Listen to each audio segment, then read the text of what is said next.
Los que no he saludado, buenas noches, ya se ha oscurecido. Continuamos con esta serie, El Dios de mi deleite. Si has estado siguiendo la serie, viste que hicimos una introducción eh, más bien teórica y luego fuimos viendo diferentes personajes. Vimos a Habacuc, vimos a Moisés y me gustaría que pudiéramos ver en este tiempo que nos queda a Pablo, el apóstol Pablo. Debo reconocer que soy fanático del apóstol Pablo, además de ser fanático de Jesucristo también, obviamente. Soy fanático del apóstol Pablo. Eh, Leo la historia y he estudiado la historia de todos los apóstoles, pero me gusta mucho la vida del apóstol Pablo, la leo, la releo, disfruto mucho de su vida.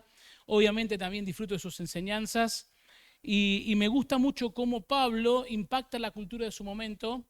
Y me gusta mucho cómo Pablo utiliza también los elementos de lo que lo rodeaban, de la cultura, para predicar el mensaje del Evangelio. En ese sentido, creo que Pablo es de todos los apóstoles el que mejor pudo leer la cultura del momento e insertar en esa cultura el mensaje del Señor Jesucristo para cambiar esa cultura y para tener, obviamente, un mensaje totalmente contracultural.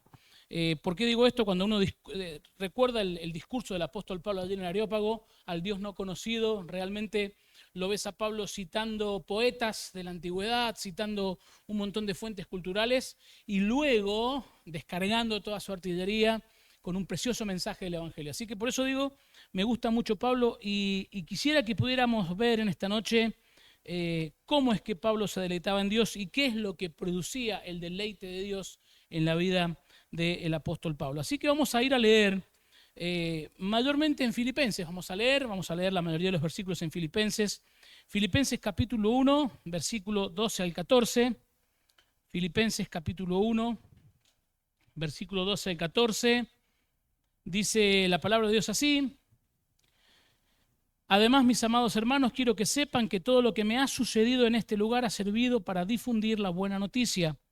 Pues cada persona de aquí, incluida toda la guardia del palacio, o del pretorio, dice otra versión, sabe que estoy encadenado por causa de Cristo, y dado que estoy preso, la mayoría de los creyentes de este lugar ha aumentado su confianza y anuncia con valentía el mensaje de Dios sin temor. Saltamos al versículo 21. Dice el apóstol Pablo allí en el versículo 21 algo muy conocido: pues para mí vivir significa vivir para Cristo y morir es aún mejor. Filipenses capítulo 3, versículo 1. Es una porción que leímos el día viernes, pero lo vamos a releer para poder volver a contextualizar lo que estamos predicando, lo que estamos hablando en esta tarde, noche. Dice Filipenses 3, 1. Mis amados hermanos, pase lo que pase, alégrense en el Señor. Nunca me canso de decirles estas cosas y lo hago para proteger su fe. Cuídense de esos perros, de esa gente que hace lo malo, esos mutiladores que les dicen que deben circuncidarse para ser salvos. Pues los que adoramos por medio del Espíritu de Dios somos los verdaderos circuncisos. Confiamos en lo que Cristo Jesús hizo por nosotros, no depositamos ninguna confianza en esfuerzos humanos. Aunque si alguien pudiera confiar en sus propios esfuerzos, este sería yo. De hecho, si otros tienen razones para confiar en sus propios esfuerzos, yo las tengo aún más. Fui circuncidado cuando tenía 8 días de vida. Soy un ciudadano de Israel de pura cepa y miembro de la tribu de Benjamín, un verdadero hebreo como no ha habido otro. Fui miembro de los fariseos, quienes exigen la obediencia más estricta a la ley judía. Era tan fanático que perseguía con crueldad a la iglesia y en cuanto a la justicia obedecía la ley al pie de la letra. Antes creía que esas cosas eran valiosas, pero ahora considero que no tienen ningún valor debido a lo que Cristo ha hecho. Así es, todo lo demás no vale nada cuando se le compara con el infinito valor de conocer a Cristo Jesús mi Señor. Por amor a Él he desechado todo lo demás y lo considero basura a fin de ganar a Cristo. Y hemos dicho, la versión textual decía, la superioridad del conocimiento de Cristo. Esto es lo que Pablo había puesto de alguna forma en balanza y había entendido en su vida y se podía deleitar en Dios porque había entendido lo que significaba la obra de Cristo para él y para su vida. Lo primero que notamos en estos versículos que hemos leído tiene que ver con la relación que el apóstol Pablo tenía con Dios, una relación muy interesante que no comienza de alguna manera, siempre pensamos que la relación de Pablo comienza camino a Damasco, cuando él tiene este encuentro muy, muy personal con el Señor Jesucristo, pero Pablo era un experto en las cosas de Dios. Pablo era un experto en las cosas de Dios. Pablo era fariseo, y esto lo hacía una persona absolutamente muy conocedora de la palabra de Dios. Según los historiadores, para poder llegar a ser fariseo y formar parte de esta secta prestigiosa del momento, tenías que poder recitar de memoria los 5 primeros libros de la Biblia, o sea, la Torá. O sea que había en Pablo un conocimiento muy, muy profundo de las leyes judías, de todo lo que era la teología, digamos, del pueblo judío. O sea que Pablo no era ignorante o no tenía muy poco conocimiento intelectual de Dios, conocía muchísimo de Dios, sabía muchas cosas acerca de Dios y era una persona muy versada en estos asuntos. Lo que Pablo no había tenido es un encuentro personal con el Señor Jesucristo. Hechos capítulo 9, versículo 4 al 6. Hechos 9, para refrescar un poco la memoria, Hechos capítulo 4, capítulo 9, versículo 4. Ya son muchos bloques. Dice Hechos 9, 4. Saulo cayó al suelo y oyó una voz que le decía: Saulo, Saulo, ¿por qué me persigues? ¿Quién eres, Señor?, preguntó Saulo. Yo soy Jesús, a quien tú persigues, contestó la voz. Ahora levántate, entra en la ciudad y se te dirá lo que debes hacer. Aquí tenemos un momento determinante en la vida de Saulo, luego llamado el apóstol Pablo. Por las dudas, si alguno piensa que Saulo se cayó del caballo, eso no lo dice la Biblia. ¿Sí? Por las dudas. Algunos dicen, se cayó del caballo. No se cayó del caballo. Nunca la Biblia indica que Saulo iba a caballo. No lo dice en ninguna parte. Búsquelo después si quiere. Son esas cosas que a veces damos por sentadas de la Biblia. No, se cayó del caballo. No, no se cayó del caballo. La luz que se le aparece dice que era más radiante que la luz del mediodía y tiene un encuentro personal con el Señor Jesucristo. Cuando en el versículo 5 Saulo pregunta quién es Señor, la expresión que utiliza allí el Señor Jesucristo es la misma expresión que Dios le dice, o el mismo nombre que Dios le dice a Moisés allí en la antigüedad, en la zarza ardiendo. Es el mismo nombre que Dios utiliza para presentarte frente a Moisés, es el nombre que utiliza el Señor Jesucristo aquí en este lugar, y por eso sabemos que Pablo es absolutamente golpeado por esta realidad. Él dice, yo soy Jesús a quien tú persigues. Ahí en el background del apóstol Pablo, en el antecedente del apóstol Pablo, había un conocimiento, y cuando escucha estas palabras, él se da cuenta frente a quién está, y es por eso que sucede todo lo que sucede en la vida de Pablo. Pero Hechos 9:15, acompáñame un poquito más adelante, dice, el Señor le dijo, ve, porque Él es mi instrumento elegido para llevar mi mensaje a los gentiles y a reyes, como también al pueblo de Israel, y le voy a mostrar cuánto debe sufrir por mi nombre. Estas palabras son dirigidas a Ananías. Usted se acuerda, Ananías fue el que de alguna manera terminó de redondear, digamos, la conversión. La conversión la hace el Señor a Saulo, pero Ananías fue el que termina de alguna manera, en los primeros pasos del discipulado se los da Ananías al apóstol Pablo. Así que aquí tenemos una declaración muy interesante de lo que significa para el apóstol Pablo ser un discípulo, y también nos pone en perspectiva de lo que significa para el apóstol Pablo, para Saulo, este encuentro personal con Jesucristo. Este encuentro personal con el Señor Jesucristo lo transforma. Él pasa de ser un enemigo a ser un amigo, pasa a ser un discípulo. Fíjese que Dios dice, este es su instrumento escogido, lo voy a llevar a muchas partes, va a ser una obra muy importante, pero también dice, le voy a mostrar cuánto le es necesario padecer por amor de mi nombre. Y fíjate que hay algo muy interesante de la vida de Pablo, a pesar de las circunstancias de la vida de Pablo, que no fueron fáciles, luego de conocer al Señor Jesucristo, el apóstol Pablo nunca vuelve atrás. El apóstol Pablo nunca vuelve atrás. No encontró el apóstol Pablo nadie mejor a quien servir, nadie mejor a quien seguir en el mundo en el que él vivía. Filipenses capítulo 1, versículo 20 al 22, dice así la palabra de Dios, Filipenses 1, del 20 al 22. tengo la plena seguridad y la esperanza que jamás seré avergonzado, sino que seguiré actuando con valor por Cristo, como lo he hecho en el pasado, y confío en que mi vida dará honor a Cristo, sea que yo viva o muera. Pues para mí vivir significa vivir para Cristo y morir es aún mejor. Pero si vivo puedo realizar más labor fructífera para Cristo, así que realmente no sé qué es mejor. Leamos el 23. Estoy dividido entre dos deseos. Quisiera partir y estar con Cristo, lo cual sería mucho mejor para mí, pero por el bien de ustedes es mejor que siga viviendo. Al estar consciente de esto, verso 25, estoy convencido de que seguiré con vida para continuar ayudándolos a todos ustedes a crecer y a experimentar la alegría de su fe.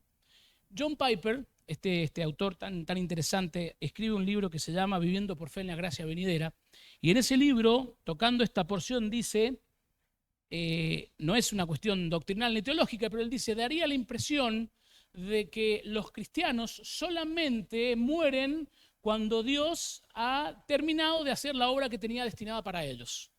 O sea que mientras estemos sirviendo al Señor, sería como una especie de seguro de vida, ¿sí? Por las dudas, me gusta el pensamiento de Piper, no puedo decir que sea bíblico, pero acá Pablo dice, estoy consciente de esto, que probablemente voy a seguir viviendo hasta que la obra que el Señor me ha encomendado la termine. Y después yo ya estoy para ser sacrificado. Así que, por las dudas, sirvamos al Señor. Ocupémonos en su obra. Daría la impresión de que es como una especie de seguro de vida. Ahora bien, hay algo, y aquí es donde voy a expresar toda mi admiración por el apóstol Pablo. Hay algo maravilloso en esta declaración de Pablo, el versículo 23. No estaba en el mensaje, pero acá salió. Dice, estoy dividido entre dos deseos. Quisiera partir y estar con Cristo, lo cual sería mucho mejor para mí. Verso 24, pero por el bien de ustedes es mejor que siga viviendo. Hay una peligrosidad letal en la vida de Pablo para el reino de las tinieblas. Pablo se transforma en un arma de destrucción masiva para el reino de las tinieblas. Quiero exagerártelo este concepto porque para mí es maravilloso. Pablo se para al borde de la eternidad y mira la eternidad y dice, yo quiero irme con Cristo. Y mira para atrás, lo terrenal le dice, pero hay personas a las que puedo servir en nombre de Dios. Y vos imaginate la disyuntiva del apóstol Pablo. Para mí vivir es Cristo y morir es ganancia. O sea, es, como dicen los que hacen gestión de empresas, es una relación win-win. Ganamos o ganamos. Si me muero, me voy con el Señor. Gané. Y si me quedo en la tierra, sirvo al Señor. Gané. No puedo perder.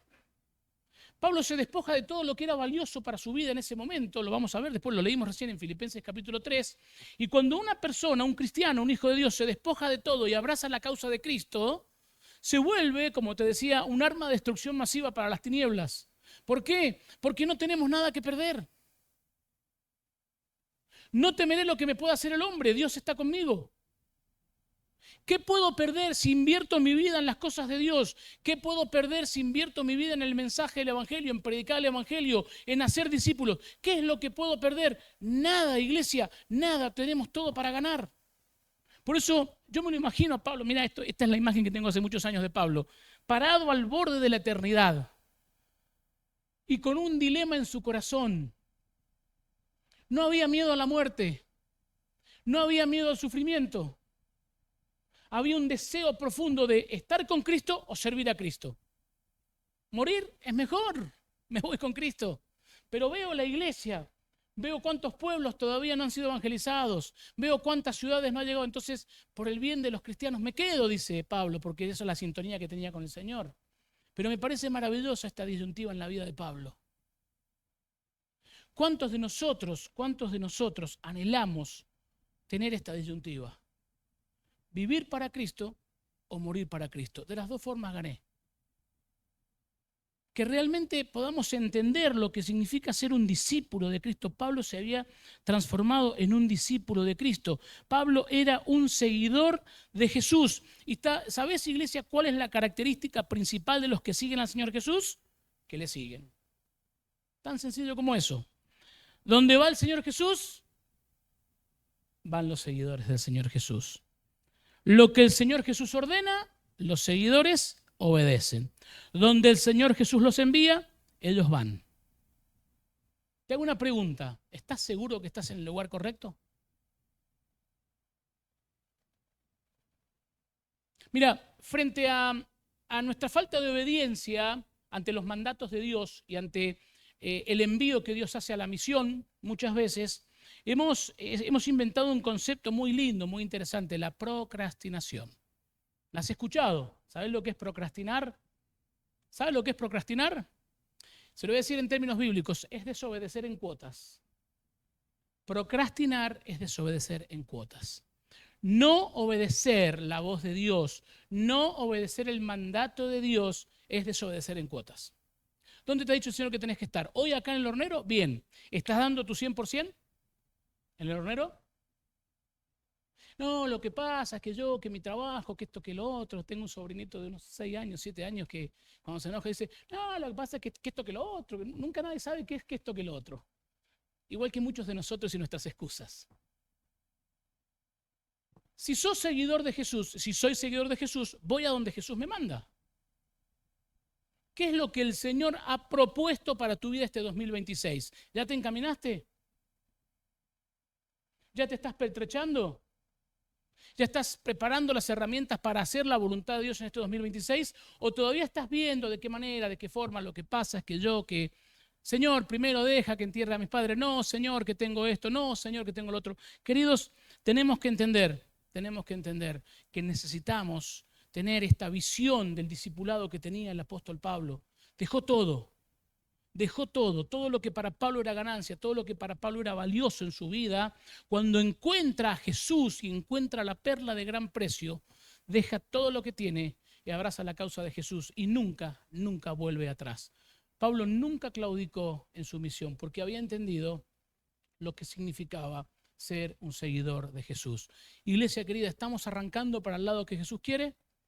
¿O todavía estamos en boxes, preparándonos?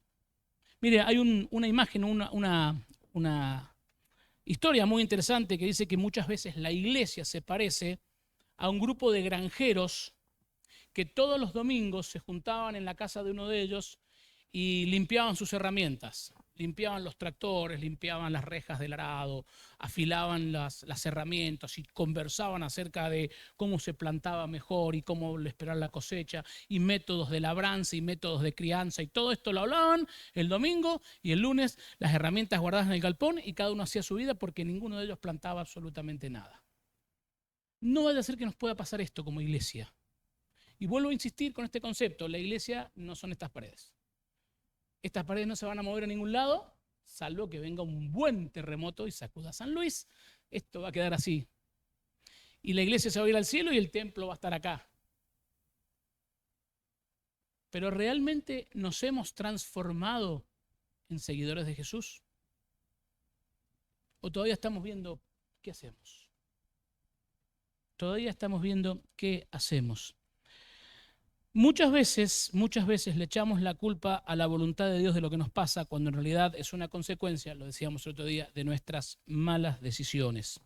Todo lo que no tenga que ver con la gloria de Dios no es la voluntad de Dios.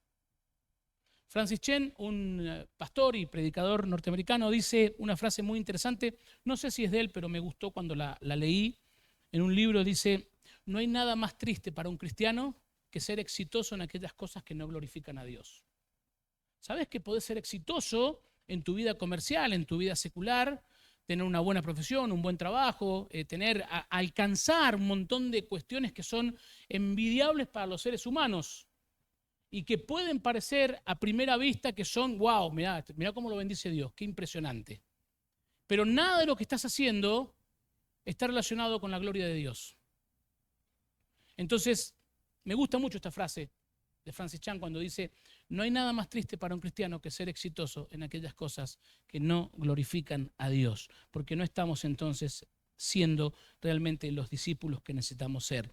Pablo era un discípulo del Señor. Donde el Señor lo mandó, allí fue. Cuando Pablo hace el raconto de su vida, allí en Hechos capítulo 20, él dice que no había dejado de entrar en ningún lugar. Y por el contexto histórico y por la historia que estudiamos de la Biblia, entendemos que Pablo había predicado en cada ciudad, en cada caserío, en cada pueblito, en cada uno de sus viajes. No había dejado un caserío, un lugar donde él no predicara el mensaje del Evangelio. En sus viajes misioneros no dejó un solo lugar donde no fuera extendido el mensaje del Evangelio. Pablo había entendido que convenía más estar en los negocios del Padre. Pablo había entendido que convenía estar más en los negocios del Padre. Ahora, hay algo muy interesante que produce el deleite de Pablo en el Señor. Pablo era una persona que se deleitaba en Dios, indudablemente. Había encontrado su razón de vivir. Señor, ¿qué quieres que haga? Y luego vemos a Pablo en diferentes declaraciones hablando de que lo más importante para él era vivir para Cristo. El deleite de Pablo en el Señor redundaba en que Pablo servía a su Señor gozoso, sin importar las condiciones. Este deleite de Pablo redunda en la gloria de Dios. Sin lugar a dudas, Pablo se deleitaba en el Señor, pero Dios utiliza cada circunstancia de la vida de Pablo para su gloria. Ahora, hemos hablado estos días de lo que es la gloria de Dios y hemos dicho que hay varias definiciones, más técnicas, menos técnicas, más teológicas, menos teológicas de lo que es la gloria de Dios. Pero un buen significado para que podamos entenderlo y tenerlo claro es que dar la gloria a Dios es hacer que el nombre de Dios sea conocido. Ahora, Pablo era un especialista en este sentido. Pablo era un especialista en hacer que el nombre de Dios fuera conocido sin importar la circunstancia de su vida. Lo vemos que encarcelado, Pablo predicaba el mensaje del Evangelio. Hechos 28:20. Acompáñame a la Biblia. Hechos capítulo 28, versículo 20. Dice la palabra de Dios, Pablo hablando con los ancianos de aquel lugar, dice, les pedí a ustedes que vinieran hoy aquí para que nos conociéramos y para que yo pudiera explicarles que estoy atado con esta cadena porque creo que la esperanza de Israel, el Mesías, ya ha venido. Pablo estaba preso por causa del mensaje del Evangelio y aún en la cárcel el apóstol Pablo estaba ministrando y estaba glorificando a Dios, estaba haciendo que el nombre de Dios sea conocido. Efesios capítulo 6, versículo 20.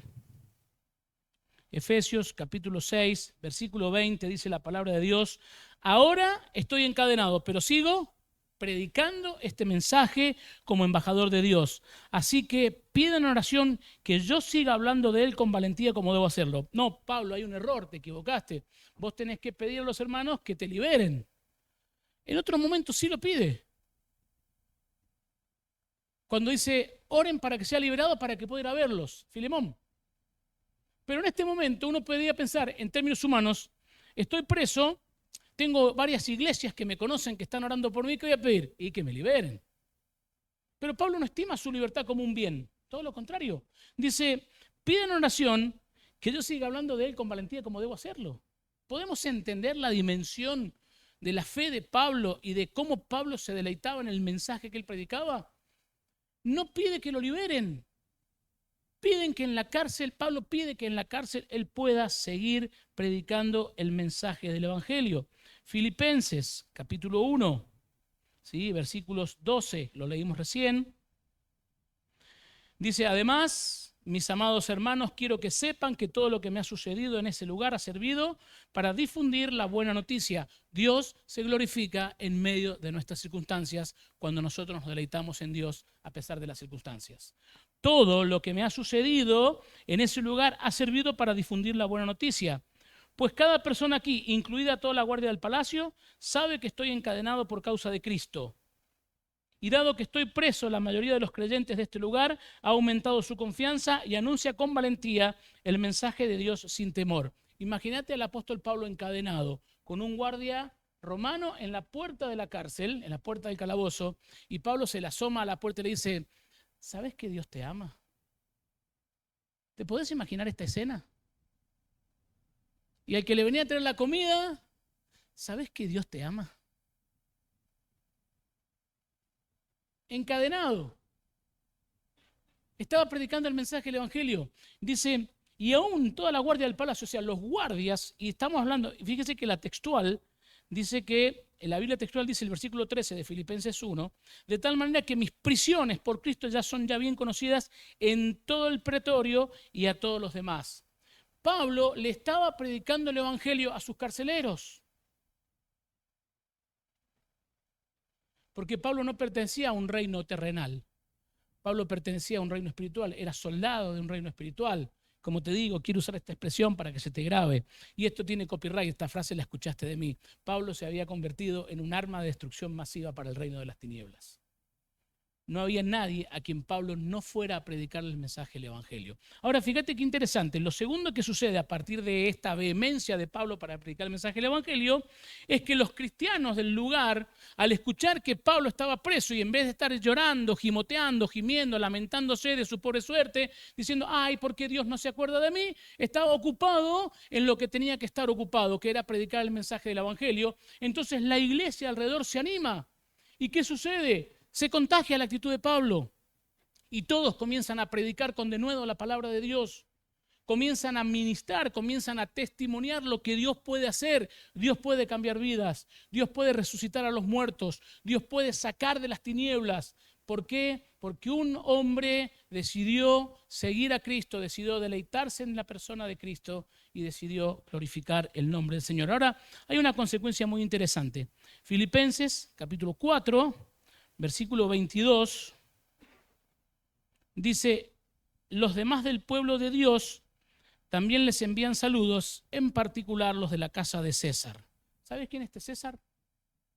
¿Sabes quién es César, no? Es el gobernante. El mensaje del Evangelio había llegado al palacio del gobierno romano. ¿Cómo? Y tal vez algún guardia pretoriano había entendido que Dios lo amaba. A partir de la predicación de Pablo, probablemente algún guardia, la guardia pretoriana, la guardia que custodiaba también el palacio real. Algún guardia había entendido lo que significaba el mensaje del Evangelio y había entregado su vida a Cristo. Y siguiendo el ejemplo del apóstol Pablo, estaba hablándole a sus compañeros de trabajo el mensaje de Cristo. Y da la impresión, por lo que dice la Biblia acá, que había como un germen de una iglesia en el palacio real. Y todo comienza con un prisionero, un tipo que se negaba a quedarse callado la boca. Un tipo que había decidido, un hombre que había decidido glorificar a Dios con su vida, porque había entendido que lo mejor que le pudo pasar en su vida es que Cristo se acercara en aquel camino a Damasco. Lo más precioso que tenía lo más precioso que tenía Pablo era Cristo. Y entonces, ¿qué hace Pablo? Lo comparte. Porque es lo que hace Dios, compartir su amor con nosotros a través de el Señor Jesucristo. Fíjate qué interesante cómo la vida de Pablo, el deleite de Pablo, que Pablo entienda que no había nada mejor que Jesucristo y que todo lo que él tenía y podía haber construido en su vida no tenía valor comparado con el incalculable valor de conocer a Cristo, se transforma en un curso de acción diario, permanente, eterno.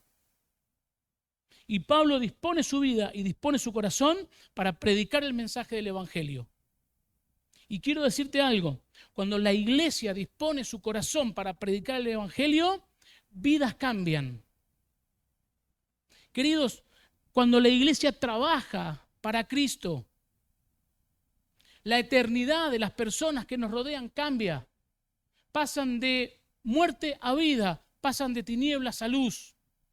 Hay una declaración solemne del Señor Jesucristo cuando le dice a Pedro, poniendo como fundamento las palabras de Pedro, tú eres el Cristo, el Hijo del Dios viviente, dice, tú eres Pedro y sobre tu declaración voy a fundar mi iglesia, dice, y las puertas del Hades no prevalecerán contra ella. ¿Qué significa esta expresión? Significa básicamente que la iglesia, a partir del mensaje del Señor Jesucristo, tiene poder para entrar al lugar de los muertos, donde están todos los que están muertos en delitos y pecados, y llevar la luz del Evangelio a ese lugar, y de allí la iglesia sale triunfante y victoriosa, llevando almas para Cristo. ¿No nos estaremos perdiendo de algo nosotros? ¿No nos estaremos perdiendo de esta tremenda experiencia de volvernos comandos del ejército y realmente cumplir el propósito de Dios en nuestra vida?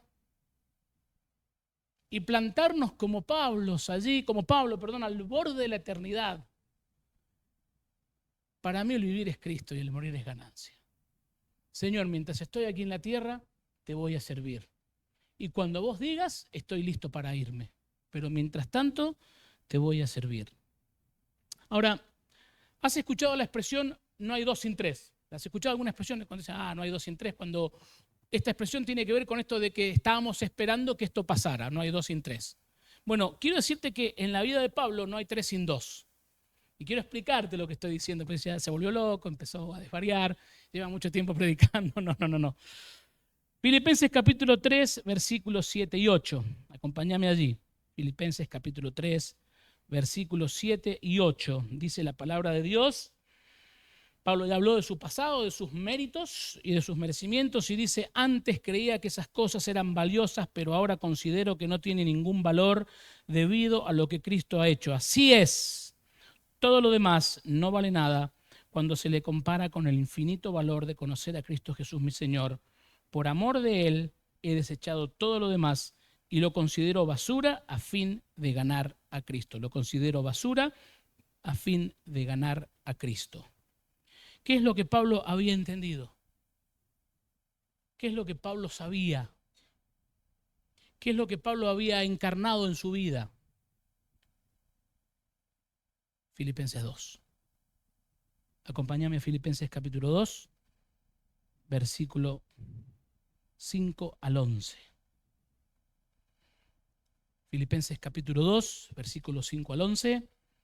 Tengan la misma actitud que tuvo Cristo Jesús.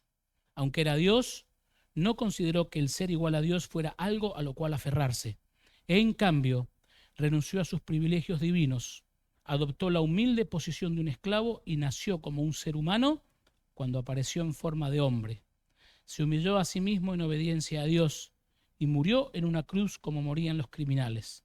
Por lo tanto, Dios lo elevó al lugar de máximo honor y le dio el nombre que está por encima de todos los nombres, para que ante el nombre de Jesús se doble toda rodilla en el cielo y en la tierra y debajo de la tierra, y toda lengua confiese que Jesucristo es el Señor, para la gloria de Dios el Padre. Amén.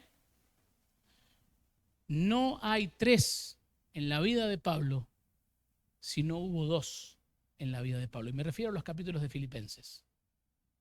No puede haber tres en tu vida si no hay dos en tu vida.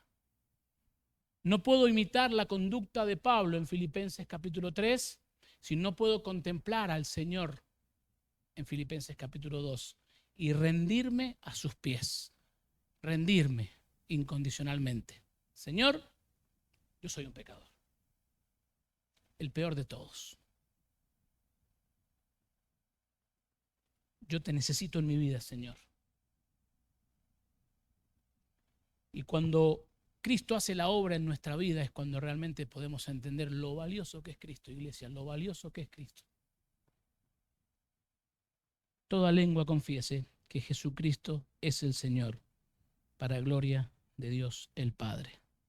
Pablo había visto a Jesús. Pablo había oído a Jesús. Pablo se había rendido a Jesús porque Pablo había entendido lo que Jesús había hecho por él. Era igual a Dios y se hizo hombre.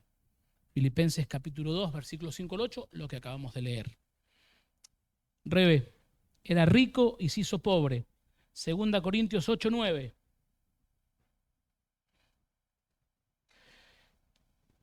¿Lo leen conmigo? ¿Vamos en voz alta? Ustedes conocen la gracia generosa de nuestro Señor Jesucristo. Aunque era rico, por amor a ustedes se hizo pobre, para que mediante su pobreza pudiera hacerlos ricos. Era igual a Dios y se hizo hombre, Filipenses 2 del 5 al 8, era rico y se hizo pobre, 2 Corintios 8, 9, 2 Corintios capítulo 5, versículo 21. Lee, iglesia, conmigo. Pues Dios hizo que Cristo, quien nunca pecó, fuera la ofrenda por nuestro pecado, para que nosotros pudiéramos estar en una relación correcta con Dios por medio de Cristo. No conoció pecado y el Padre lo hizo pecado. No vamos a entender nunca la dimensión de este versículo. No vamos a entender porque no vamos a entender nunca la dimensión de la santidad de Dios. Y no vamos a lograr profundizar nunca, llegar a entender cabalmente con toda nuestra mente lo que significa para Dios el pecado. Pero tenemos una pista clara, la cruz del Calvario. Si usted cree, si vos crees que el pecado no es importante, que el pecado no tiene sentido, que no es algo como para decir, oh, claro, el pecado, mira la cruz. Te invito a que mires la cruz del Calvario. Así de importante es el pecado, así de grande es el amor de Dios, que viendo nuestra incapacidad para remediar nuestra incorrecta relación con Dios, envió a su Hijo Jesucristo para que vos y yo podamos vivir a través de Jesucristo. Gálatas capítulo 3, versículo 13. Gálatas 3:13 dice, leemos iglesia, pero Cristo nos ha rescatado de la maldición dictada en la ley cuando fue colgado en la cruz. Cargó sobre sí la maldición de nuestras fechorías, pues está escrito, maldito todo el que es colgado en un madero. Se hizo maldición para que nosotros fuéramos bendición. 2 Corintios 5:15.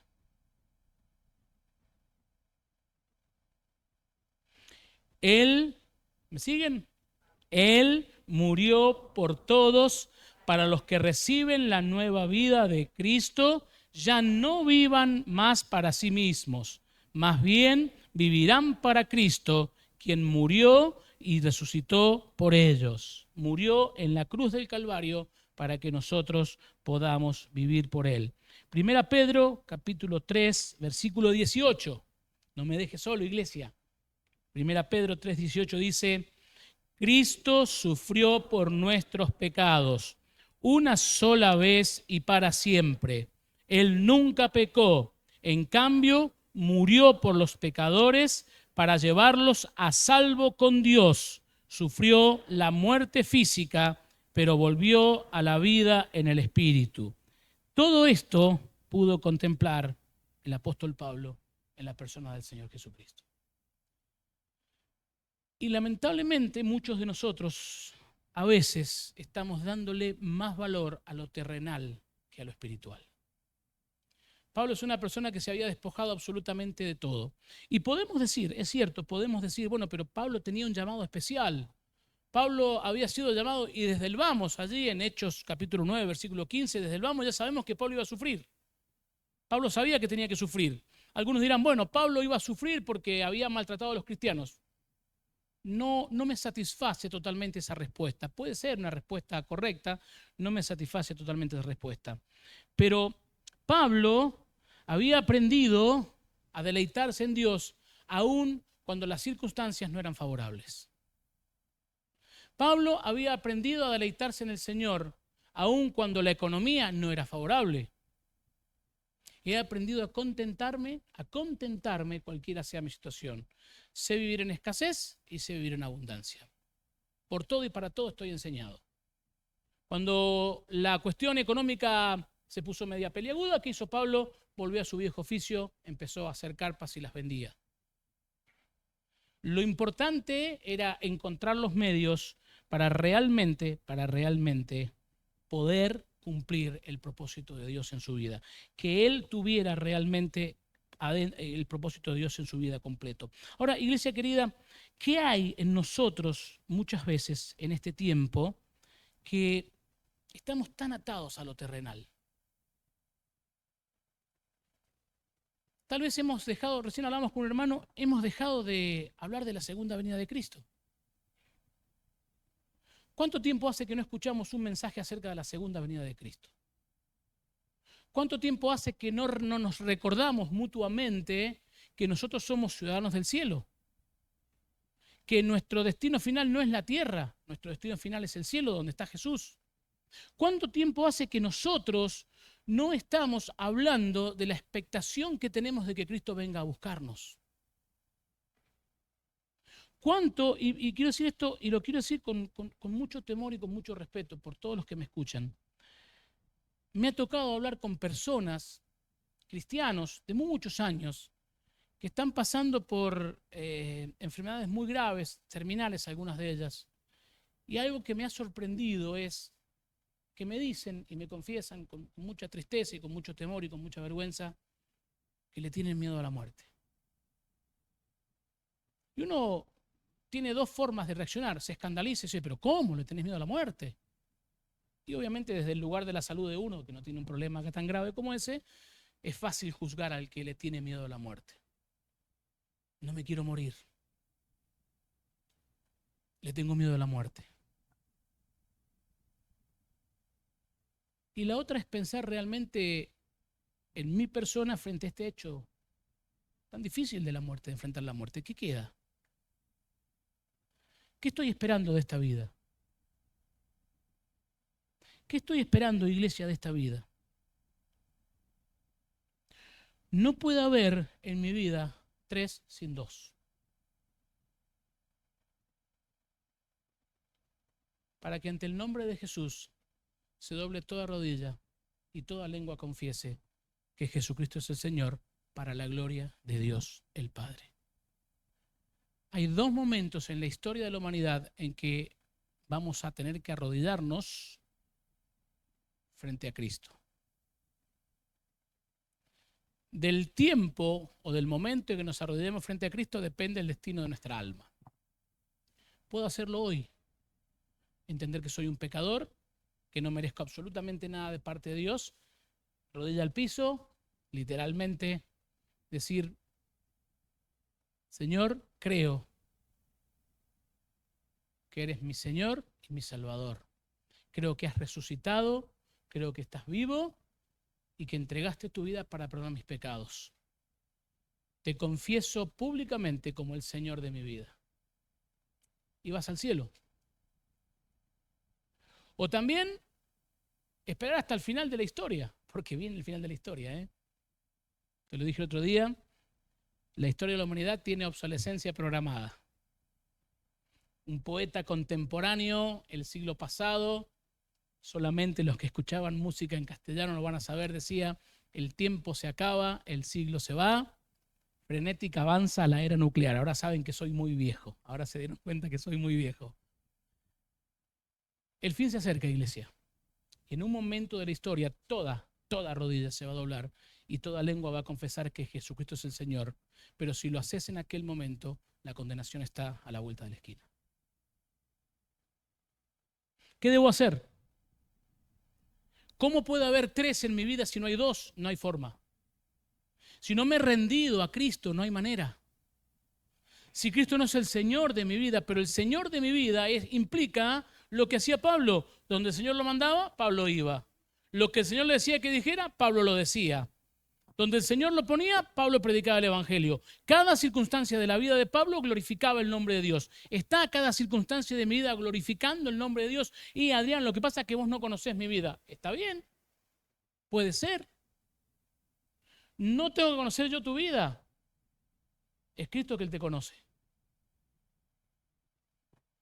1 Timoteo capítulo 1, versículo 12. 1 Timoteo capítulo 1, versículo 12.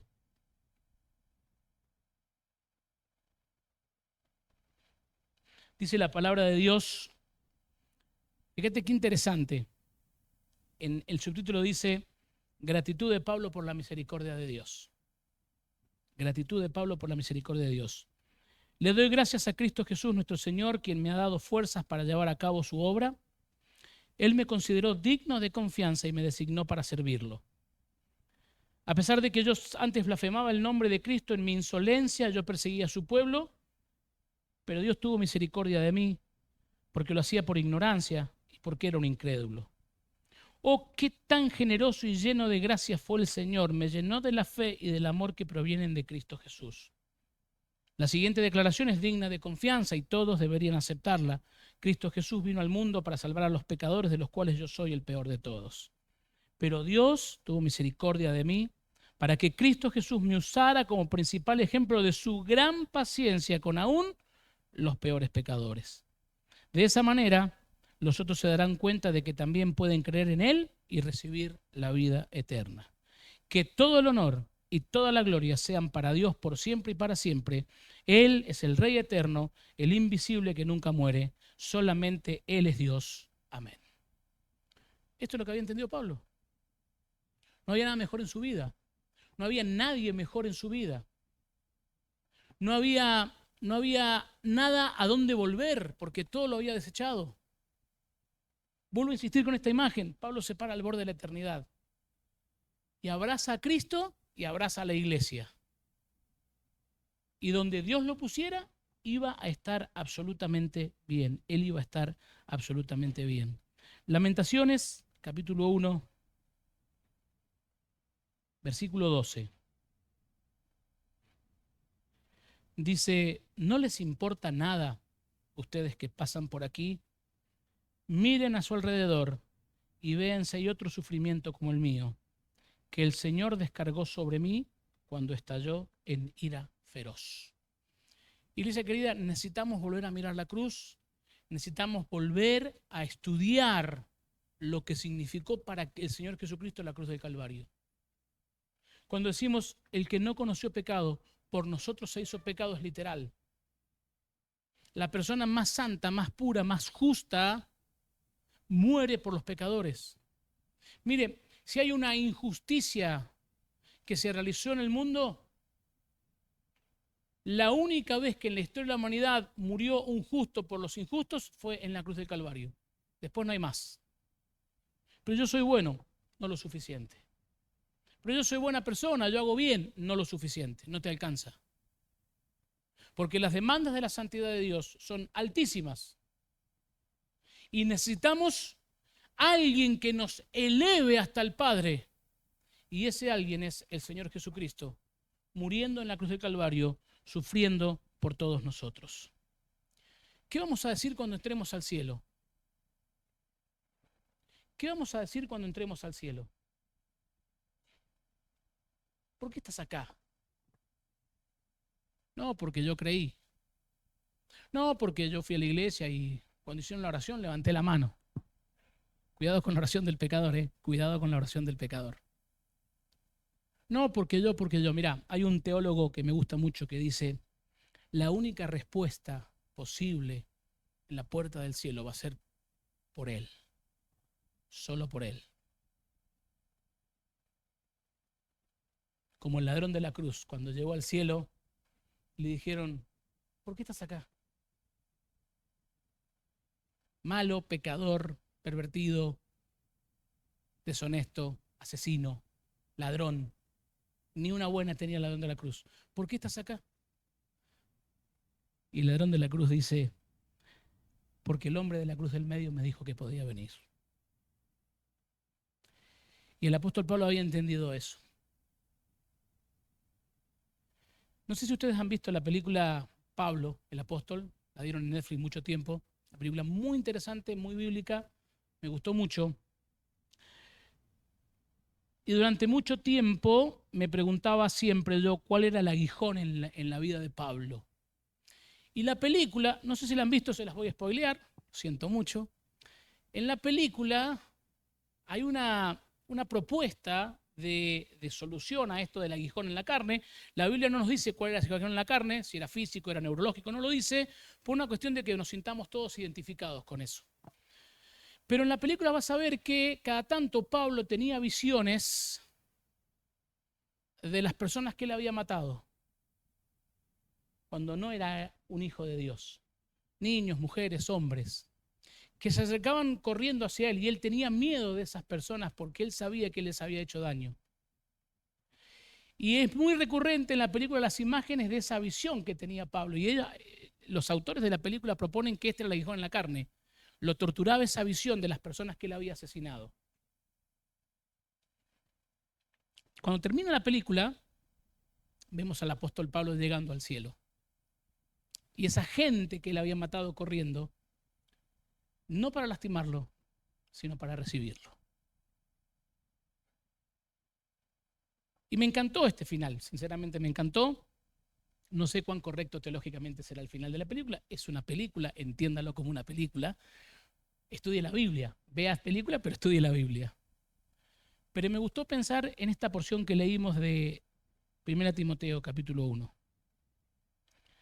Verso 13 dice, a pesar de que yo antes blasfemaba el nombre de Cristo en mi insolencia, yo perseguía a su pueblo, pero Dios tuvo misericordia de mí. ¿En qué nos vamos a deleitar en esta noche? ¿En nuestros logros? ¿En nuestras cosas, las cosas que hemos conseguido? ¿En lo material que podemos tener? ¿O nos vamos a deleitar en que Dios ha tenido misericordia de nosotros y nos da el inmenso privilegio de ser parte de su obra, de ser discípulos, de ser discípulos? Pablo, un hombre que se deleitaba en el Señor. Pablo, un hombre que había entendido que no había nada mejor que seguir a Cristo. Pablo, un hombre que podía decir, y lo sostuvo hasta el último minuto de su vida: para mí, el vivir es Cristo y el morir es ganancia. Pablo había aprendido a deleitarse en el Señor cuando las circunstancias no eran favorables. Que Dios te bendiga.